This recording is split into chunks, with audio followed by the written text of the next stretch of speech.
Tanggal 11. Bulan 11. 2011 tambah 13. Tambah 14. Jadi 25. Bang. Oke. Oke. Pada hari ini, hari Selasa, tanggal 11 bulan 11 tahun 2025, kami dan Bang Firdaus Oyobo ya, kita gantian nih, ya. Apa? Abang dulu. Agak sebentar. Jadi Bang Firdaus ini untuk kali ini sebagai klien, saya kali ini sebagai kuasa hukum. Tapi tidak menutup kemungkinan di masa-masa yang akan datang berbalik gantian. Namanya hidup kadang di atas, kadang di bawah. Di atas, di bawah. Kadang saya senangan di atas. Ya, di atas. Sampai kita juga di atas. Tapi roda berputar. Berputar, betul. Di atas, putar lagi ke atas lagi. Putar lagi ke atas lagi. Jadi nggak pernah di bawah. Oke ya, jadi pada hari ini kita akan menyampaikan satu keadaan di mana tadi beberapa jam yang lalu kami sebagai tim kuasa hukum dari Firdaus Oyobo mengajukan Oyobo. Oyobo. Iya, Oyobo. Ini artinya kita salah nih namanya ya kan. Bang Firdaus Oyobo, kita mengajukan permohonan pengujian material. Uji material ke Mahkamah Konstitusi. Apa isinya? Yaitu kita permohonan pengujian material untuk Undang-Undang Advokat tahun 2003. Undang-Undang nomor 18 tahun 2003 kita ajukan ke MK. Sudah kita daftarkan di kepaniteraan Mahkamah Konstitusi dan sudah diterima dengan segala kelengkapannya. Jadi ini terkait apa? Terkait statusnya Bapak ya. Bapak Firdaus, oh ya, adek ya. Statusnya Bang Firdaus Oyobo ini yang memang berita acara sumpahnya dibukukan oleh Pengadilan Tinggi Banten ya. Iya. Jadi begini, memang beliau ini kan adalah pengacara juga, statusnya advokat. Kemudian yang berlaku sebenarnya adalah Undang-Undang Advokat, yaitu Undang-Undang nomor 18 tahun 2003. Tapi seharusnya ketika ada pembekuan atau ada keputusan yang secara hukum adalah memberikan hukuman, ini kan pembekuan kan termasuk hukuman juga kan. Jadi itu seharusnya beliau ini diproses menggunakan Undang-Undang Advokat, di mana sebelum ada proses pemberian hukuman ada yang namanya sidang kode etik dari Dewan Kehormatan Lembaga Advokat yang dimana beliau bernaung. Tapi ini tidak ada sidang kode etik ini sampai beliau kemudian mengundurkan diri dari lembaga tersebut. Jadi ini ada suatu kecacatan hukum formil di mana tidak dilaksanakannya sidang kode etik buat advokat. Jadi sebenarnya advokat yang melakukan kesalahan-kesalahan yang dalam kaitannya melaksanakan tugas itu kemudian ada sidang kode etiknya. Misalnya di pengadilan marah-marah yang berlebihan atau kemudian ada posisi contempt of court misalnya, menghina jaksa, menghina hakim, itu memang harusnya di sidang kode etik. Tapi beliau ini langsung diputus, dihukum sanksi pembekuan berita acara sumpahnya yang kemudian berakibat beliau secara faktual tidak bisa menjalankan profesi advokat khususnya di persidangan begitu. Tapi ini juga hasilnya kemudian tentatif, belum tentu juga beliau nggak bisa bersidang karena yang kita sebut tadi adalah kecacatan aspek formil dari proses pemberian putusan tadi yang memberikan adalah Ketua Pengadilan Tinggi Banten ya. Dan inilah atas intervensi Ketua Mahkamah Agung Profesor Sunarto. Itu kita nggak tahu dapat dari mana itu cerita, tapi Bang Firdaus bilangnya begitu ya. Intervensi Profesor Sunarto. Jadi terhadap hal tersebut akhirnya kita melakukan uji material terhadap Undang-Undang Advokat nomor 18 tahun 2003, di mana seharusnya Undang-Undang Advokat ini memang secara saklik itu menempatkan posisi advokat dalam posisi yang terkunci oleh undang-undang advokat. Tapi kemudian ada penyimpangan yang sekarang terjadi, di mana ini dilakukan tidak prosedural. Jadi kita ujilah undang-undang advokat itu, yaitu uji material pasal 7 ayat 3 dan pasal 8 ayat 2 Undang-Undang Nomor 18 Tahun 2003 tentang advokat, terhadap pasal 1 juga ayat 3, pasal 27 ayat 2 dan pasal 28D ayat 1 Undang-Undang Dasar Negara Republik Indonesia tahun 1945. Jadi kalau uji material itu kita uji undang-undang ini dengan Undang-Undang Dasar 45. Itu uji material kan. Pasal-pasal ini apakah kemudian dianggap menghasilkan bertentangan dengan Undang-Undang 45 apa tidak? Itu uji material terhadap undang-undang ya. Nah, selain itu kita menguji apakah keterkaitan pasal-pasal ini, penyimpangan terhadap pasal-pasal ini kemudian berdampak bertentangan juga dengan Undang-Undang Dasar 45 apa tidak. Nah, dari kaitan dengan kecacatan dalam proses pengambilan keputusan Ketua Pengadilan Tinggi Banten terhadap pembekuan status Bang Firdaus ini sebagai advokat melalui pembukaan berita acara sumbernya, ini kita dapati adalah kecacatan atau penyimpangan-penyimpangan terhadap undang-undang advokat yang ini harus kita bereskan atau kita rapikan. Jadi pada hari ini tadi beberapa jam yang lalu sudah didaftarkan uji materi tadi dan sudah diterima oleh pihak Mahkamah Konstitusi, Kepaliteran Mahkamah Konstitusi, dan ini akan berlanjut sampai pada titik pembekuan dan pemecatan saya dilakukan oleh KAI dan Mahkamah Agung itu cacat formil. Kenapa saya bilang cacat formil? Karena tidak melalui mekanisme pasal 7 dan pasal 8 Undang-Undang 18 tahun 2003 tadi, ayat 3 dan ayat 1. Jadi tidak melalui proses sidang kode etik sesuai dengan apa yang diputuskan di dalam Undang-Undang 18 tahun 2003. Artinya pembekuan dan pemecatan saya itu cacat hukum. Dan yang lebih cacatnya lagi, yang memecat saya ini adalah Siti Jamilah Lubis, seorang ketua umum yang tidak terdaftar di Dirjen AHU. Ya, karena setelah saya cek di Dirjen AHU, ternyata yang terdaftar sebagai ketua umum organisasi Kongres Advokat Indonesia adalah Indra Sanul Lubis almarhum. Dan sampai saat sekarang kongresnya pun masih sengketa. Ya, belum pernah ada penunjukan langsung oleh Dirjen AHU siapa sebagai pengganti Indra Sanul Lubis yang sah.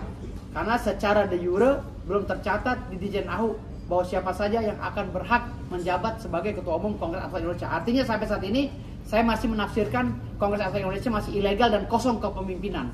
Jadi akhirnya saya memutuskan bahwa secara yuridis pembekuan saya atau pemecatan saya tidak sah secara hukum. Dan terlebih lagi yang lebih melanggar Undang-Undang Dasar 45 adalah kelakuan dari Mahkamah Agung, Profesor Sunarto dan kawan-kawan, ya, yang mengintervensi Pengadilan Tinggi untuk mengeluarkan surat pembekuan saya, dan suratnya tidak pernah disampaikan kepada saya sampai hari ini.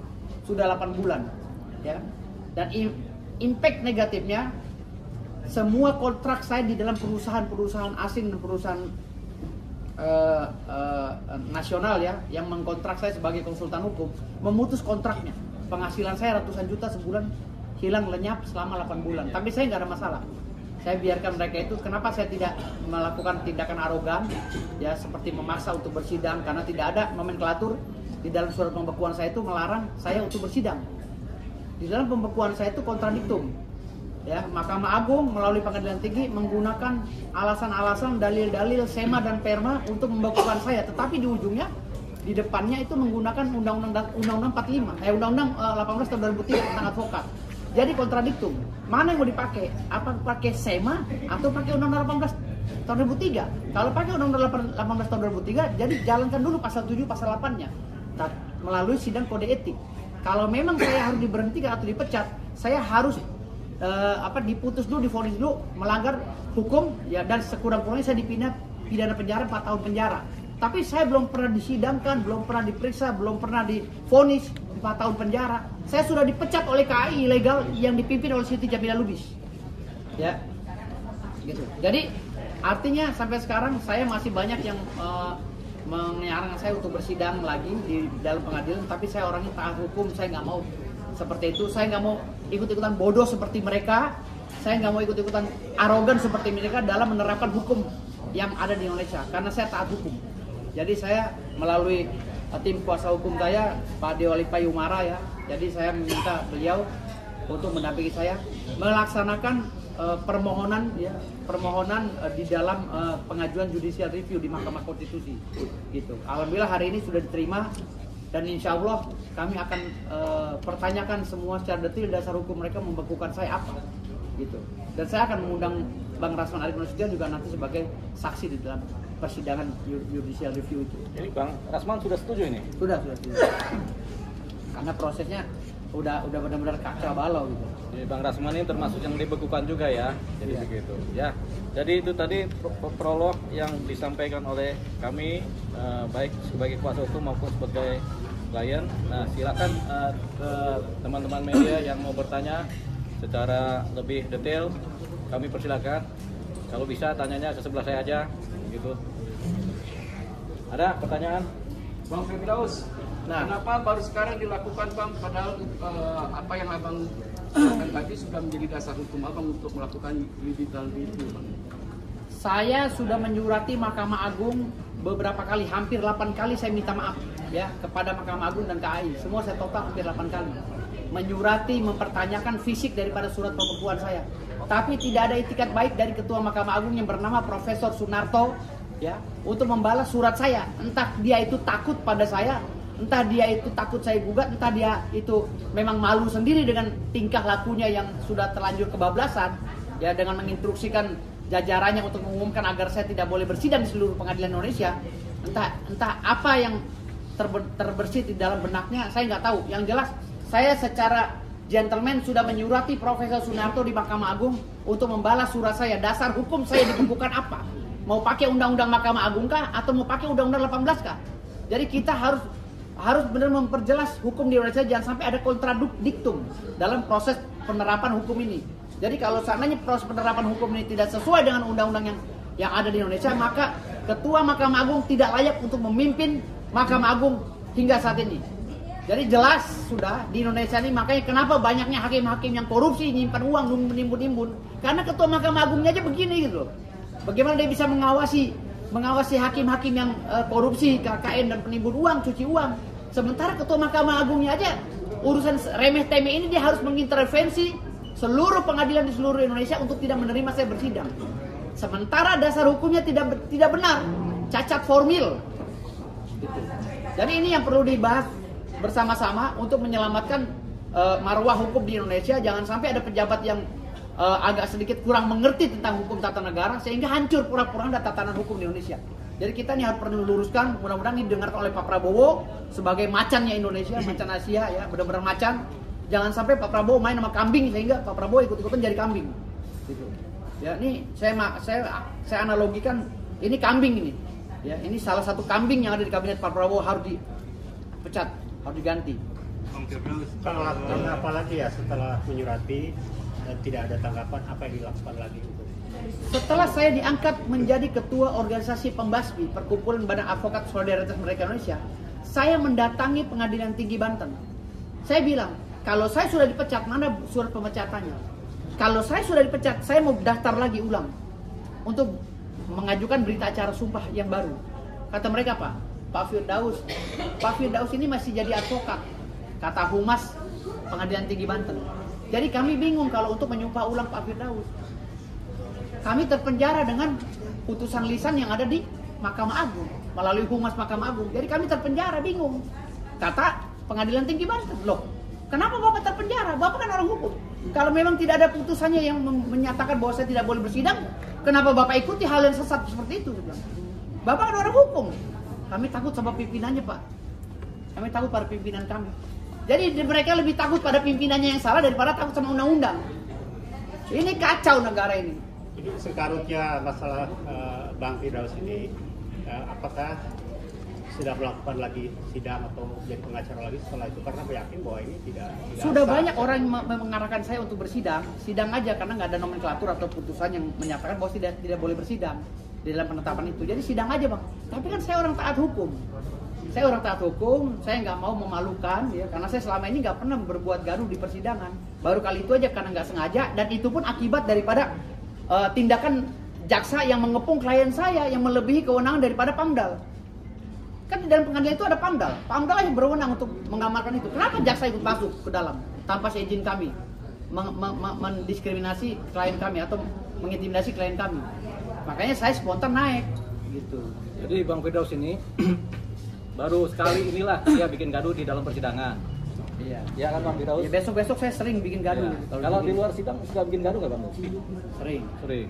Kalau dalam sidang saya enggak. Kalau dalam sidang baru sekali ya. Dan itu juga langsung di. Ya rencana besok sering bikin gaduh. Oh, jangan dong Bang. Nanti Rencananya. bikin lagi kan. Iya.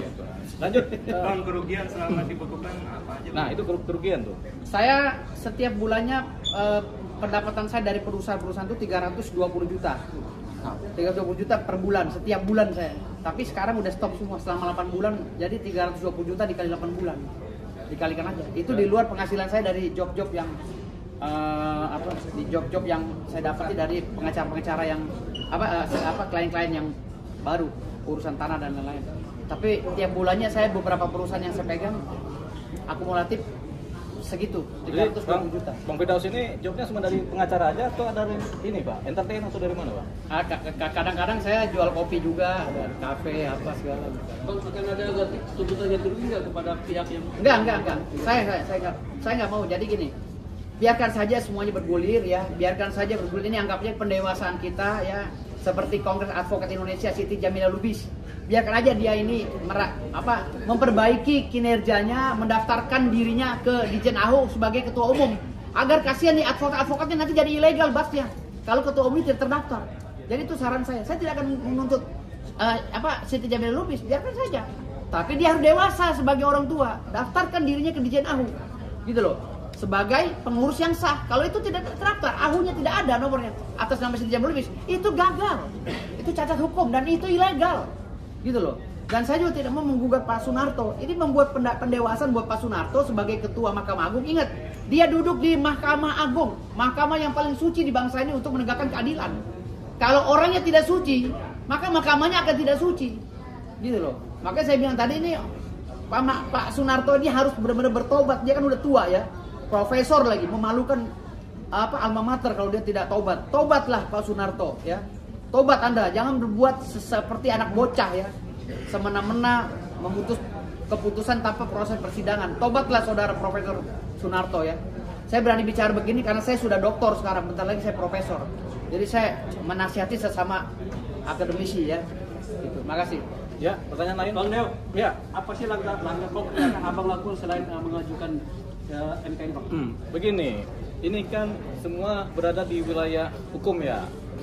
Bang Firdaus ini sebagai advokat disahkan secara hukum. Kemudian mendapatkan kartu berita acara sumpah juga secara hukum. Kemudian diputus pembekuan juga pakai perangkat hukum. Sehingga kita bisa baca ini namanya cacat hukum kan. Walaupun pakai perangkat hukum kan ada yang benar-benar secara hukum, ada yang memang pakai perangkat hukum tapi cacat. Nah, dari posisi ini karena semua berada di wilayah hukum, makanya kita pun akan membersihkan atau membereskan ini atau membuat ini menjadi baik lagi dengan cara ilmu hukum, yaitu melalui koridor-koridor hukum, yaitu melalui gugatan yang kemudian resmi secara hukum juga, melalui permohonan uji material. Ini yang paling pas. Memang ada juga kita bisa melakukan permohonan ke Mahkamah Agung atau kita melakukan langkah-langkah lain yang sifatnya politis, tapi ini kita hindari dulu. Jadi kita hanya memakai pola-pola prosedur hukum yang berlaku, yaitu yang paling masuk pada saat ini adalah mengadakan uji material terhadap undang-undang advokat, terhadap penyimpangan-penyimpangan yang terjadi yang kelihatannya dibiarkan juga oleh organisasi-organisasi advokat, yaitu satu. Nah, jadi kita melakukan langkah yang sesuai dengan aturan-aturan hukum, tidak lain dari itu. Satu sisi itu secara hukum. Tapi kemudian kita juga sempat menimbang-nimbang mengadakan langkah-langkah politik untuk mengadakan perbaikan terhadap undang-undang advokat. Kenapa? Beberapa kelemahan dari undang-undang advokat ini sudah kelihatan dalam kasat mata, yaitu seperti adanya terlalu banyak wadah-wadah organisasi advokat sehingga menjadi ramai riuh rendah, dan kemudian kita tidak tahu lagi kode etik mana yang bisa kita pakai dari wilayah-wilayah organisasi advokat ini yang ada kan. Karena kalau kita misalnya kita tergabung dalam ini, kita advokat ya, tergabung dalam satu organisasi, ketika kita bikin salah, dia mau sidang kode etik, kita keluar, kita pindah ke organisasi lain yang bisa menerima kita. Kita ada bikin salah di sini, kita keluar lagi ke organisasi lain, sehingga nggak akan selesai. Jadi timbul yang namanya kelemahan di wilayah-wilayah kode etik advokat. Jadi untuk melakukan sidang kode etik advokat ini susah sekali. Jadi satu kelemahan dari undang-undang ini dan satu kelemahan ke legislatif bisa juga kita ajukan kepada presiden untuk upayakanlah perbaikan undang-undang advokat, karena ini undang-undang advokat sudah tidak bisa menaungi pola-pola kerja advokat secara pada umumnya gitu. Bang, pada titik persoalan bahwa masalahnya naik meja itu adalah satu kode etik ya yang dilanggar dan dia membukukan tugas untuk melakukan sebagai pengacara ya. Itu apa saja sih sebenarnya yang vital itu? Apa sekali itu melakukan rusuh atau melanggar kode etik lalu dibukukan, atau harus dua kali baru ketiga kali? Ya, jadi ini kan kode etik ini kan berasal dari kata etika ya, norma-norma yang dipatuhi bersama sebagai suatu keadaan normatif, keadaan yang bisa dibilang keadaan hukum yang harus dipatuhi. Kode etik, pelanggaran terhadap norma hukumnya adalah sanksi administrasi, begitu kan? Nah, kesalahan-kesalahan yang dilakukan oleh Bang Firdaus ataupun Rasman ini tampaknya masih dalam konteks wilayah kode etik juga, sehingga harusnya kode etik advokat ini berperan dalam melakukan pengawasan atau penindakan. Tapi ini tidak dijalankan, begitu. Yang ada undang-undang KUHP yang dipakai untuk langsung memproses ini, sementara yang terlibat di dalamnya ini adalah para advokat, yaitu Pak Firdaus dan Bang Rasman Nasution sendiri kan bukan sebagai advokat ketika dia di sidang, dia sebagai terdakwa, begitu. Jadi dia tidak dalam posisi sebagai advokat, tapi dia ya mungkin ada koridor tersendiri ya, ada perbedaan penanganan terhadap Bang Rasman dan Bang Firdaus seharusnya. Karena kalau Bang Rasman sebagai terdakwa marah-marah itu di persidangan biasa itu. Kayak Nikita Mirzani itu marah kemana kan biasa-biasa aja itu kan. Tegurannya datang dari majelis hakim dalam suatu posisi disiplin persidangan sebagai terdakwa kan. Itu Rasman. Harusnya dia juga nggak bisa dibukukan undang-undang ininya. Dia punya status advokatnya. Karena nggak ada kaitannya dia sebagai pengacara pada saat itu. Dia sebagai terdakwa, bukan sebagai pengacara. Jadi dia tiba-tiba dibukukan ininya. Berita acara semuanya ini kan nggak masuk karena dia tidak sedang bertindak sebagai advokat. Nah, ini tersendiri Rasman yang memang sebenarnya tidak masuk dalam kategori dia kemudian dibekukan berita acara semuanya. Yang kedua, Bang Firdaus juga begitu. Ketika dia melakukan kesalahan dalam koridor, ini kan koridor persidangan kan, yang resmi ataupun sudah selesai sidang, itu nggak apa-apa. Kita bisa anggap bersalah naik meja. Tapi ini penanganannya harus ditangani secara kode etik advokat dulu. Nah ini kan tidak ada sama sekali, baik Rasman, baik Bang Firdaus, tidak ada kode etik yang menaungi mereka. Main putusin aja. Jadi main dihukum lah mereka. Jadi pembukuan ini bagi kami sama dengan hukuman sebenarnya. Jadi termasuk kan akhirnya tidak bisa bekerja sebagai advokat, tidak bisa mengambil nafkah dari sana, tidak bisa mendampingi klien. Hasilnya kan kerugian secara material dan imaterial. Begitu. Jadi ini kemudian kita elaborasi secara detail. Kita coba melakukan upaya-upaya supaya terjadi pembenahan terhadap hukum dan undang-undang advokat pada khususnya. Gitu. Dan istilah pembekuan itu tidak ada di dalam Undang-Undang 18. Itu mengarang-arangnya Ketua Mahkamah Agung aja itu. Arang-arangnya beliau itu. Mana ada pembekuan berita acara sumpah penetapan. Di dalam surat penetapan pembekuan itu. Gitu loh. Tidak ada tuh. Dalam Undang-Undang 18 tahun 2003 itu tidak mengenal istilah pembekuan. Tidak ada. Adanya pemberhentian tetap atau tidak tetap apabila itu ada mekanisme kode etik tadi. Apabila si advokat itu melanggar pidana dan dipidana sekurang-kurangnya 4 tahun, itu baru bisa diberhentikan. Dan lawong yang banyak di penjara 9 tahun aja masih jadi pengacara presiden kok. Oce Kaligis itu kalau nggak salah. Hah? Terus Fredrik Yunandi 6 tahun penjara, dia masih jadi advokat sekarang. Satu lagi Pak, ini ada saya yang belum pernah di penjara kok. unsur politik. Nah itu yang kita analisa, apakah ini suatu posisi kecacatan objektif ataukah ini adalah pola-pola kelakuan subjektivitas yang atas dasar rasa suka tidak suka atau ada dasar desakan dari keadaan pada saat itu yang sifatnya spontan sehingga mereka mengambil keputusan yang tergesa-gesa sehingga menimbulkan kecacatan hukum dalam putusannya. Jadi tampaknya ada unsur sana, kita akan kejar sampai ketemu apa sih dasarnya? Apakah kemudian karena objektivitas murni atau objektivitas yang cacat atau subjektivitas murni atau subjektivitas yang cacat lagi begitu? Kalau yang cacat dari mana kira Pak? Hah? Subjektivitasnya yang cacat itu dari mana nih? Ya lebih menarik lagi, tapi itu lebih kepada bisa apa nanti kita bahasnya. Susah di sini bicara.